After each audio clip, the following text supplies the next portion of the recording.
तो वो ना यहाँ कोई इंफ्रास्ट्रक्चर डेवलपमेंट हुई है, ना इनसे कोई यहाँ कचरा उठता है, ना इनसे रोडें बनती हैं, ना इनसे कोई अस्पताल बनता है। अभी आ रहा है जी 5000 स्कूल उन्होंने बंद कर दिए हैं।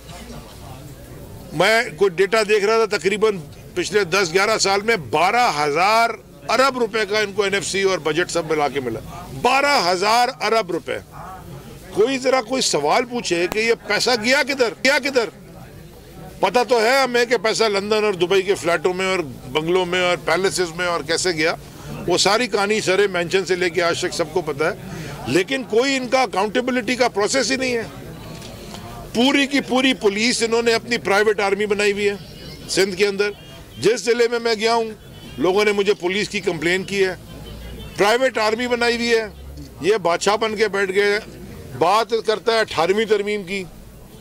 और चलें जी, बड़ी अच्छी बात थी कि आपने डिवॉल्व की पावर्स सेंटर से लेके फेडरेशन से लेके सूबों को, लेकिन इसने क्या किया है, ये जो काला कानून लेके आ गए लोकल 48 के तहत आगे डिवॉल्व होना चाहिए था लोकल बॉडीज इलेक्शन करवा के रेप्स में, वो सारा का सारा सीएम हाउस में रख दिया। मैं इनको कहता कि जब वो कराची ट्रांसफॉर्मेशन कमेटी भी बनी, कई हमारी मीटिंग्स हुई, तो सितंबर 2020 में सबके सामने मैं भी था, असद उमर साहब भी थे और अमीनुल हक साहब भी, 3 फेडरल मिनिस्टर, ये मुंशी साहब खुद भी थे और इनके 2 वजीर भी थे। वहाँ बैठ के, और वो क्योंकि एनडीएमए ने काम करना था, उनके जनरल साहब भी थे, डीजीएफडब्ल्यू भी थे और भी लोग थे बहुत सारे। वहाँ बैठ के इसने हमसे कहा कि जी 1 हफ्ते में मैं कर दूंगा। क्या कर दूंगा? इनको मैंने कहा कि जी मेरा एक ही आपसे गुजारिश है कि ये जो सिंध बिल्डिंग कंट्रोल बॉडी है इसको डिवीजन पे आप डिवॉल्व करें। माने के सखर बिल्डिंग कंट्रोल बॉडी अलग बनाए, लाड़काना बिल्डिंग कंट्रोल बॉडी अलग बनाए, नवाबशाह की अलग बनाए, हैदराबाद की अलग बनाए, मीरपुर खास की अलग बनाए, कराची की अलग बनाए। सिंध सॉलिड वेस्ट मैनेजमेंट क्या, ये तो डिस्ट्रिक्ट लेवल पे जानी चाहिए। हर डिस्ट्रिक्ट की इंडिपेंडेंट बॉडी होनी चाहिए, ताकि किसी को अगर कचरा पड़ा हुआ है जैकाबाद में, वो सीएम हाउस जाएगा कचरा उठवाने। Sindh building control, Sindh solid waste management बना के भेज। अच्छा, अगर ये किया भी था तो उसका माशाल्लाह जो उन्होंने काम उसमें किया है कि, क्योंकि मैं मेरी टाइम अफेयर्स है तो मैं देखता हूँ समंदर में कराची का शहर जैसा शहर तकरीबन 14 टन रोज का कचरा कराची में इकट्ठा होता है। 14-15 टन, उसमें से 4-5 टन हर रोज समंदर में फेंकते हैं। मछेरे हमारे बेचारे, माहीगीर कम्युनिटी तबाह। कोई इन्होंने वाटर ट्रीटमेंट प्लांट सारे इनके बंद पड़े। 550 मिलियन गैलन गंदा गटर का, फैक्ट्रियों का निकला हुआ केमिकल इन्फेस्टेड गंद पानी समंदर में फेंक रहे हैं। सारी आपकी मरीन लाइफ उन्होंने तबाह कर दी।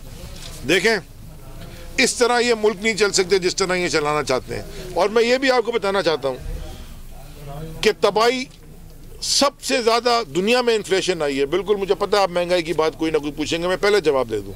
बिल्कुल दुनिया में महंगाई आई है। कोविड के बाद पूरी दुनिया में महंगाई आई।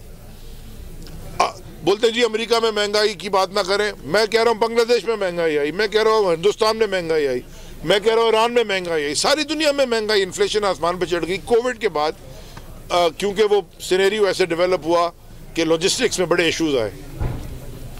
लेकिन जो चीज हम खुद उगाते हैं कम से कम उसमें तो ये कंट्रोल करते। फेडरल गवर्नमेंट पिछले साल 1.5 मिलियन टन गंदम बाहर से इंपोर्ट करती है प्राइस स्टेबिलिटी के लिए कि कीमत एक जैसी रहे। 1.5 मिलियन टन।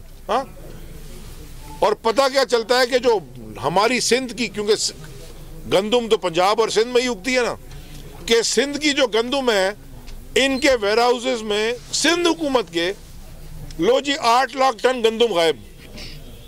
सवाल तो अलीम भाई आपको बताएंगे कि इनके मिनिस्टर सिंध असेंबली में खड़े होकर कहते हैं कि चूहे खा गए। अच्छा जी, नैब के चेयरमैन का पिछले हफ्ते बयान आ गया कि वो 2 टांगों वाले चूहे जो खा गए थे उनसे 14 अरब रुपए या 15 अरब रुपए वसूल हो चुके हैं और भी करने लगे हैं। तो मुझे जरा समझा, इस साल फिर यही हरकत हो रही है। अभी तकरीबन गंदम की कीमत है तकरीबन $350 टन। हाँ, $700 मिलियन की गंदम फेडरल गवर्नमेंट ने इंपोर्ट करी है, 2 मिलियन टन। अभी फिर 1.6 मिलियन टन गंदम गायब है, माने $560 मिलियन की गंदम का हिसाब नहीं है।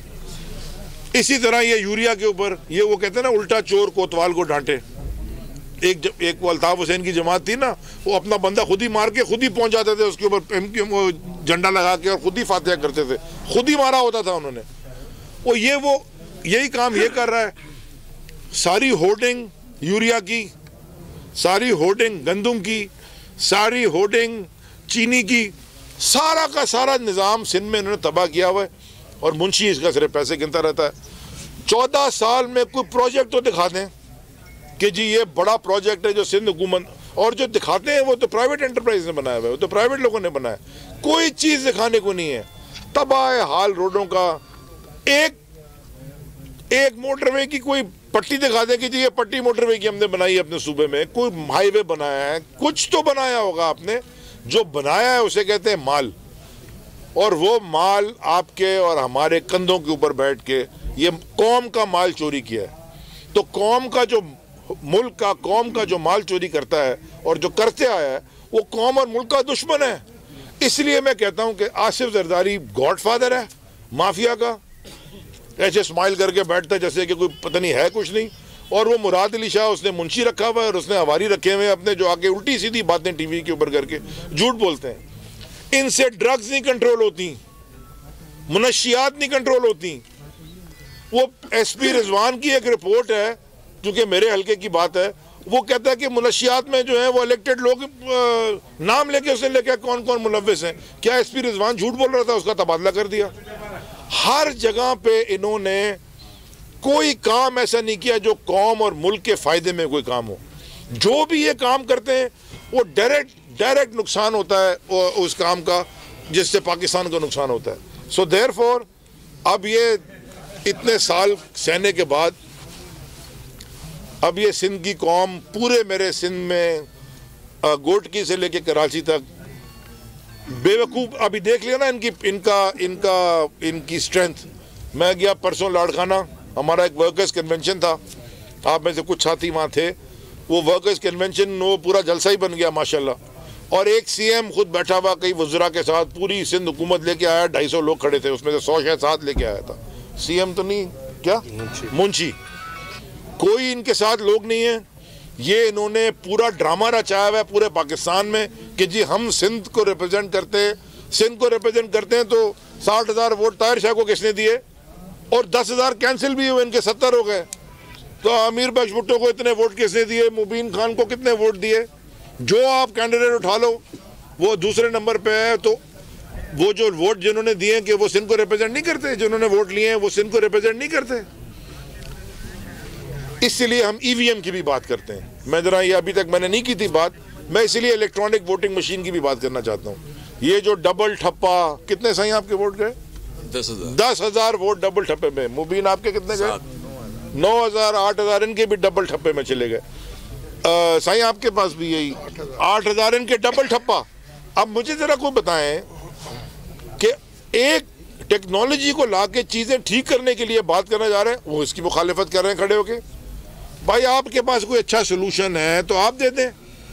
दूसरा एक हमारा बड़ा एक है, वो भी एक एक्टर है, नॉन स्टेट एक्टर नहीं समझे उसको भी, ऑपोजिशन लीडर बना, वो जाके बिल्कुल ठीक कहा प्राइम मिनिस्टर साहब ने। वो जो तकरीर करने खड़ा होता लगता है जॉब एप्लीकेशन दे रहा है। भाईजान आपको नौकरी देनी है ना तो पाकिस्तान की अवाम से वोट से मिलेगी, और पाकिस्तान की अवाम ने आपको रिजेक्ट कर दिया। उसके बावजूद आपने एक सूबे में कुछ करा के अपनी एक हुकूमत बना के रख ली है। लेकिन मैं आपको गारंटी कर रहा हूं कि 1.5 साल, पौने 2 साल इलेक्शन में रह गए।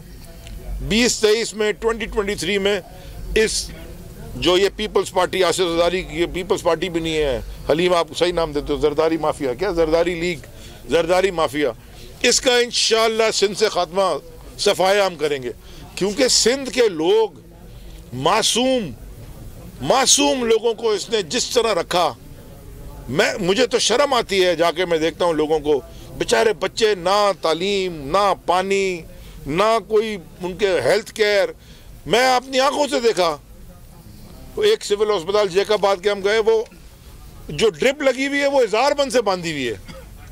कोई बजट तो देखो कितना तुम ले रहे हो, किधर गया ये तुम्हारा बजट सारा, कौन खा रहा है? वो ghost school, ghost teacher, ghost doctor, ghost employee, हर चीज तो जिन है तुम्हारे, सारे गायब नजर ही नहीं आते।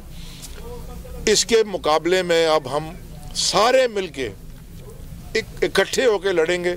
जितनी कुव्वतें सिंध में पीपल्स पार्टी के खिलाफ हैं, मैं सबसे दरख्वास्त करता हूँ, मैं सबको इकट्ठा भी करूँगा, मैं आपके पास आऊँगा भी, हमारी पूरी टीम हाजिर है, हम सब आपके पास आएंगे। पाकिस्तान को अगर माशी तरक्की की राह पे लगाना है या पाकिस्तान को उस मुकाम पे पहुंचाना है, माशी मुकाम पे जो पाकिस्तान डिजर्व करता है, जहां पाकिस्तान को बड़े कई साल पहले पहुंचना चाहिए था, ये कभी भी नहीं हो सकता जब तक चले मैं, और ये कभी भी नहीं हो सकता जब तक आप कराची को मैं शक्कर में बैठा हूं, लेकिन सही कराची सिंध का हिस्सा है, कराची को आप एक वर्ल्ड क्लास बिजनेस हब ना बनाएं, जैसे कि दुनिया में बड़े शहर बनते हैं, जैसे कि New York, Los Angeles, London, Dubai ले लें, आपके सामने बना है। आप इसको वर्ल्ड क्लास बिजनेस हब बनाएंगे, ऑटोमेटिकली छोटे छोटे बिजनेस हब्स बनेंगे, शक्कर में भी, लाड़काना में भी, इंडस्ट्रियल एरिया, हर जगह बनेंगे, लोगों को एम्प्लॉयमेंट मिलेगी, लोग पाकिस्तान के अंदर और पाकिस्तान से बाहर लोग आके इन्वेस्ट करेंगे, नौकरियां मिलेंगी, इकोनॉमिक एक्टिविटी जनरेट होगी। लेकिन ये कभी भी नहीं हो सकता जब तक ये डाकू यहाँ बैठ के हुकूमत कर रहे हैं, और ये जब तक डाकू इसलिए आगे नहीं बढ़ेंगे, इसलिए अब ये मिशन है हमारा सबका मिलके कि हम इनको इधर से हम इसी तरह इनको सियासी शिकस्त देंगे 2023 के इलेक्शन में इंशाल्लाह, और सिंध से इनको मार भगाएंगे। तो मैं ये कहना चाहता हूँ आखिर में दोबारा, ये प्रेडिक्शन में हम नहीं करते, कम करते हैं, लेकिन मैं तो बिल्कुल प्रेडिक्शन में नहीं बिलीव करता, लेकिन ये मेरा दिल कह रहा है इस वक्त अगले 1.5 साल में ये इंशाल्लाह इनको हम सियासत में हराएंगे भी, सियासी तौर इलेक्शन में भी, और इनका हम एहतसाब भी करेंगे और इनसे लूटा हुआ माल लेके भी वापस आएंगे जो सिंध की अवाम को लूटा। सब्सक्राइब करें और बेल दबाएं ताकि कोई खबर रह न जाए।